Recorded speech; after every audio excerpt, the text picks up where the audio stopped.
Hello दोस्तों, welcome to the lecture. आशा करते हैं कि आप सभी स्वस्थ होंगे। आज के अपने लेक्चर तरंग प्रकाशिकी के अंतर्गत हम बात करेंगे यंग के प्रयोग के बारे में। हम स्टडी करेंगे यंग का प्रयोग। वह प्रयोग था जिसमें यंग नामक साइंटिस्ट ने अपना प्रयोग करके प्रकाश के व्यतिकरण की घटना को प्रतिपादित किया था, उसको जस्टिफाई किया था, प्रूफ किया था। ओके, तो चलिए लेक्चर स्टार्ट करते हैं। ओके, अब हम प्रकाश के प्रतिकरण की घटना को समझते हैं। तो जब किसी माध्यम में दो समान आयाम और आवृत्ति या तरंगदैर्घ्य की प्रकाश किरणें आपस में अध्यारोपण करती हैं तो उनके अध्यारोपण के परिणाम स्वरूप माध्यम में ऊर्जा का असमान रूप से वितरण हो जाता है। इस घटना को ही प्रकाश का व्यतिकरण कहते हैं, जिसके परिणाम स्वरूप माध्यम में कुछ बिंदुओं पर प्रकाश की तीव्रता अधिकतम और कुछ बिंदुओं पर न्यूनतम हो जाती है। जहाँ पर प्रकाश की तीव्रता अधिकतम होती है उस घटना को संपोषी व्यतिकरण, और जहाँ पर न्यूनतम होती है उस घटना को हम विनाशी व्यतिकरण कहते हैं।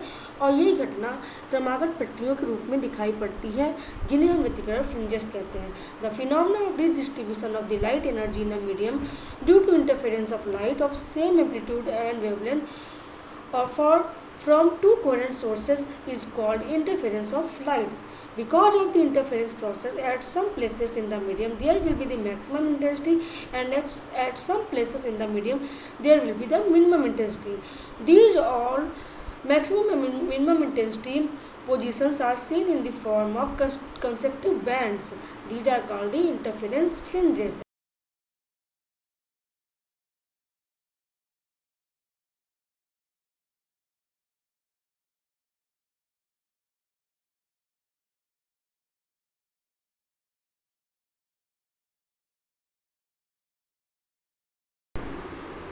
चलिए बच्चों, अब इस स्लाइड में हम समझते हैं कि प्रकाश के व्यतिकरण में जो ब्राइट एंड डार्क पट्टियाँ दिखाई पड़ती हैं उनका कारण क्या है, मतलब संपोषी और विनाशी व्यतिकरण का कारण क्या है।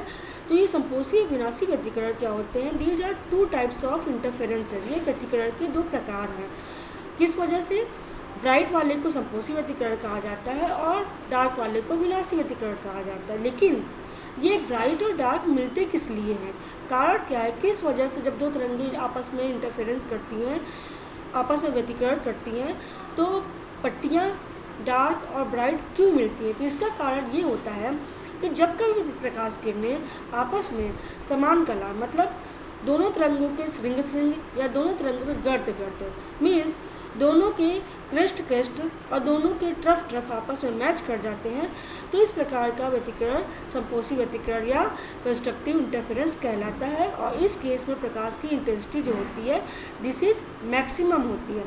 इसके अपोजिट विनाशी व्यतिकरण में तीव्रता मिनिमम या इंटेंसिटी मिनिमम क्यों मिलती है? इसका कारण ये है कि इसमें प्रकाश की किरणें आपस में विपरीत कला, मतलब एक का श्रृंग और दूसरे का गर्त आपस में अध्यारोपित होती हैं, आपस में मैच करती हैं, इसलिए और इस कारण से प्रकाश की तीव्रता न्यूनतम हो जाती है। चूँकि प्रकाश की तीव्रता न्यूनतम होती है इसलिए इस प्रकार के व्यतिकरण को विनाशी व्यतिकरण कहा जाता है, डिस्ट्रक्टिव इंटरफेरेंस कहा जाता है। अब अगली स्लाइड में हम इसी बात को वेव फॉर्म्स के माध्यम से समझेंगे एग्जाम्पल के द्वारा।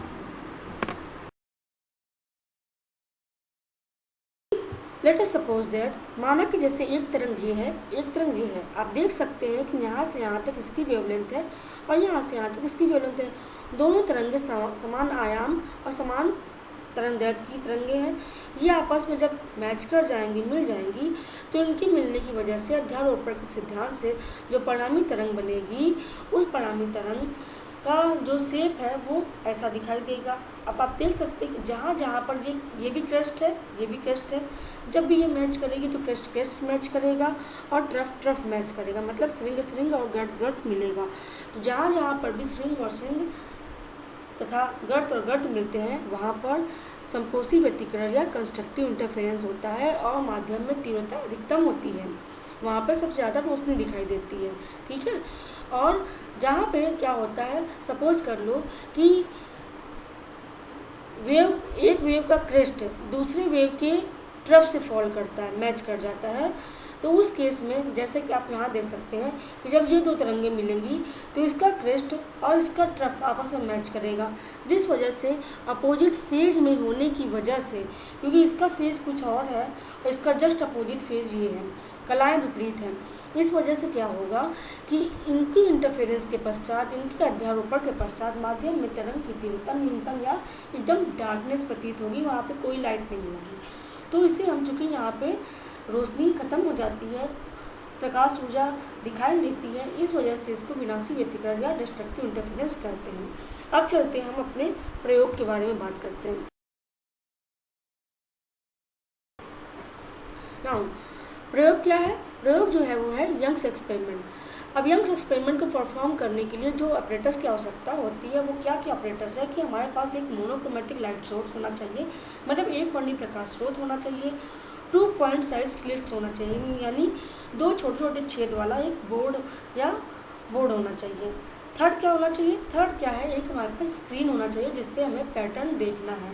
ठीक, अब ये सारा अरेंजमेंट जिस भी टेबल पर किया जाएगा उस टेबल, वो एक टेबल जो होती है उसमें मेजरमेंट का पूरा अरेंजमेंट होना चाहिए, यानी ये ऐसी टेबल होनी चाहिए जिसमें मीटर स्केल फिटेड हो। ठीक है, ओके। चलिए बच्चों, अब इस स्लाइड में हम यंग एक्सपेरिमेंट के प्रयोग को डिटेल में समझते हैं। अब इसमें आप ये समझ लीजिए कि यंग ने क्या किया था। यंग ने एक ये लिया मोनोक्रोमेटिक लाइट सोर्स, यहाँ पे हमने जो पिक्चर में शो किया है ये येलो लाइट को शो किया है। ठीक है, येलो लाइट जो है ये हमारा सोर्स है जो कि मोनोक्रोमेटिक लाइट सोर्स है, इससे केवल एक रंग की प्रकाश की किरणें निकल रही हैं। अब चूंकि ये पॉइंट सोर्स है तो इससे जो भी तरंगाग्र या वेव फ्रंट निकलेगा वो स्पेरिकल वेव फ्रंट होगा, जैसा कि आप पिक्चर में देख रहे हैं। अब यहाँ पे ये क्या दिखाई दे रहा है, जो येलो लाइन है ये इस तरंग की क्रेस्ट या श्रिंग को शो करता है, जो ब्लैक लाइन है ये इस तरंग की ट्रफ या गर्त को शो करता है। ये क्या होती है, अल्टरनेट होती है, एक श्रिंग फिर गर्त, श्रिंग इसके बाद फिर गर्त। ओके, अब ये जब आगे चलती जाएगी तो इसी के प्लेन में ही, इसी के लाइन में आगे यहाँ पर एक बोर्ड है जिसमें कि 2 स्लिट्स बने हुए हैं, एक S1 स्लिट है और दूसरा S2 स्लिट है। ठीक है, जब भी ये प्रकाश की तरंगे यहाँ से चलते हुए स्लिट के पास पहुँचेंगी तो S1 और S2 ये दोनों जो है सेकेंडरी सोर्स की तरह बिहेव करने लगते हैं, ये प्राइमरी सोर्स है। ठीक है, अब ये सेकेंडरी सोर्स या द्वितीय स्रोत कहलाएगा। जैसा कि हाइगेंस के प्रिंसिपल में हम लोग पढ़ चुके हैं कि जब प्राइमरी या प्राथमिक स्रोत से तरंगें निकलती हैं तो माध्यम में जो भी 2 छिद्र या स्लिट्स मिलेंगी तो ये दोनों छिद्र या स्लिट्स जो हैं द्वितीयक तरंगिकाओं या द्वितीयक स्रोत का काम करेंगे। तो अब यहाँ से क्या, जब इसके थ्रू ये पूरा ओपेक है, यहाँ से कोई भी तरंग पास आउट नहीं होगी, यहाँ से जो रेड कलर दिखाई दे रहा है यहाँ से कोई भी तरंग पास आउट नहीं होगी, ये छोटा छेद है, यहीं से तरंग बाहर निकलेगी। ठीक है, बाहर निकलने के बाद ये सेकेंडरी सोर्स का काम करेगा और यहाँ से निकलने के बाद फिर से हमारी तरंग जो है इसी प्रकार आगे की तरफ फॉरवर्ड करेगी, आगे की तरफ प्रोपगेट करेगी। तो यहाँ पे भी तरंगिकाओं के वेवफ्रंट के फॉर्म में ही चलेगा, लेकिन ये सेकेंडरी वेवफ्रंट कहलाएगा। अब यहाँ पे आप देख सकते हैं कि S1 से निकलने वाला जो सेकेंडरी वेवफ्रंट है उसका ये क्या है, येलो लाइट शो कर रही है कि इसका क्रेस्ट फिर ट्रफ, फिर इसका क्रेस्ट ट्रफ, क्रेस्ट ट्रफ। ठीक है, ये बन रहा है। इसको बनाने के लिए आपको क्या करना होगा, गोला प्रकार का कंपास लेना है, उसकी नीडल को यहाँ पे रखना है और let us suppose that 1 centimetre का आपने रेडियस लेके इसको आर्क पे चाप लगा दिया।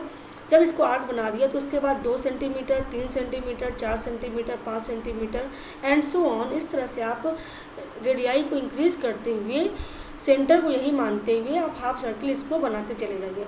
इसी प्रकार S2 में भी ऐसा ही यही सेम प्रोसीजर फॉलो करेंगे, बनाएंगे। और बनाने के बाद हम देखेंगे क्या कि येलो लाइन और ब्लैक लाइन और येलो एंड ब्लैक लाइन आपस में कहीं ना कहीं पे इस मीडियम में यहाँ पे कट करती है। ठीक है, ये वाला क्या है, ये जो है स्क्रीन है।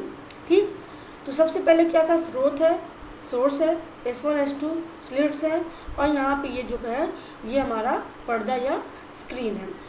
तो स्लिट और स्क्रीन के बीच में इन तरंगों का आपस में अध्यारोपण या इंटरफेरेंस होता है। अब इनके इंटरफेरेंस से ये क्या दिखाई दे रहा है, B for bright and D for dark, ये यहाँ पे शो हो रहा है। ये कैसे बना, इसके बनने का रीज़न ये है कि आप देख सकते हैं कि जहाँ जहाँ पे क्रेस्ट क्रेस्ट, श्रृंग श्रृंग, या जहाँ जहाँ पे गर्त गर्त या ट्रफ ट्रफ कट करेंगे वहाँ पर ब्राइटनेस मिलेगा, क्योंकि वहाँ पे तरंगों का फेज जो है सेम रहेगा या उनका फेज डिफरेंस कांस्टेंट रहेगा। इस वजह से जब भी ये तरंगे कट करेंगे तो यहाँ पे हमें ब्राइटनेस मिलेगा, और इसका लोकस लेते हुए जब हम आगे बढ़ेंगे तो ये पर्दे पे जहाँ पे मिलेगा जाके वहाँ पे ब्राइट फील्ड मिलेगी। आप देख लीजिए, ये येलो कहाँ मिला हुआ है, ये येलो मिला है येलो येलो लाइन के कट होने से, ये ब्लैक ब्लैक लाइन के कट होने से मिला है, ये फिर से येलो येलो, ये ब्लैक ब्लैक। तो इस प्रकार से जहाँ पे सेम सेम पोजीशन कट होती है, मीन्स श्रृंग श्रृंग मतलब crest crest, trough trough, crest crest, trough trough, जहाँ पे कट हुआ है वहाँ पे हमें ब्राइटनेस मिली है। अब ब्लैक वाले को देख सकते हैं, आप देख सकते हैं कि ये क्या येलो है और दूसरी वाली ये है ब्लैक है। तो red yellow and black cut करी तो यहाँ डार्क स्पॉट मिला। यहाँ पे भी आप देख सकते हैं ब्लैक है और येलो है, ये दोनों कट किया, यहाँ डार्क मिला। इसी प्रकार से हम इसको आगे लोकस लेते जाएंगे, बिंदु पर लेते जाएंगे, तो जहाँ पे ये ब्लैक स्पॉट्स को आगे बढ़ते जाएंगे तो ये जहाँ पे कट करेगा पर्दे पे वहाँ पे डार्क मिलेगा, एंड सो ऑन। सेंटर पे ये जो है हमारा जो एक्सिस है, एक्सिस पे always we can found the bright fringe, तो यहाँ पे ये ब्राइट मिलेगा। तो आप देख सकते हैं कि पर्दे पर ब्राइट, सेंटर ब्राइट फ्रिंज, उसके बाद डार्क, फिर ब्राइट, इसके आगे भी डार्क, फिर ब्राइट, ऊपर भी मिलेगा, नीचे भी जो पैटर्न ऊपर होगा जस्ट सेम पैटर्न नीचे भी मिलेगा, dark bright, after that dark bright. और सबसे बड़ी इसकी खासियत है कि ये सारे बैंड्स जो हैं ये क्रमागत होते हैं, कंसेक्टिव होते हैं, alternate bright and dark fringes मिलती है और सबकी मोटाई जो होती है समान होती है। तो बच्चों ये एक्सपेरिमेंट है जो कि पूरी तरह से आपको इस पिक्चर के द्वारा समझाने की कोशिश की है हमने। आशा करते हैं कि आपको समझ में आया होगा। नेक्स्ट स्लाइड में हमने यहाँ पर यही शो किया है कि S1 S2 मतलब सोर्स S से S1 की दूरी और सोर्स S से S2 की दूरी दोनों बराबर हैं, ठीक है। तो S1 और S2 पे जो प्राइमरी तरंगे फॉल करी थी, प्राइमरी प्राथमिक किरणें पहुँची थी, वो वहाँ पर सेम फेज में पहुँची थी, और वहाँ से जब आगे बढ़ती हैं तो वो भी सेकेंडरी वेवलेट्स के फॉर्म में आगे बढ़ती चली जाती हैं। ये क्या शो रहा है, जहाँ ब्लैक ब्लैक या ट्रफ ट्रफ मिलेगा, ये क्या शो करे, जहाँ क्रेस्ट क्रेस्ट मिलेगा वहाँ पे that will give the constructive interference संपोषी व्यक्त करेगा। जहाँ पे अपोजिट कलर्स मिलेंगे या ट्रफ एंड क्रेस्ट मिलेंगे वहाँ पे that gives the destructive interference, विनाशी व्यतिकरण मिलेगा। संपोषी व्यतिकरण क्या होता है, where the waves meet at the same phase, ठीक है। जहाँ पे वेव्स सेम फेज में मिलेगी वहाँ पे संपोषी व्यतिकरण है। विनाशी व्यतिकरण मतलब where the waves meet in the opposite phase या विपरीत फेज में मिलेंगे। ओके फ्रेंड्स, ये रहा यंग एक्सपेरिमेंट।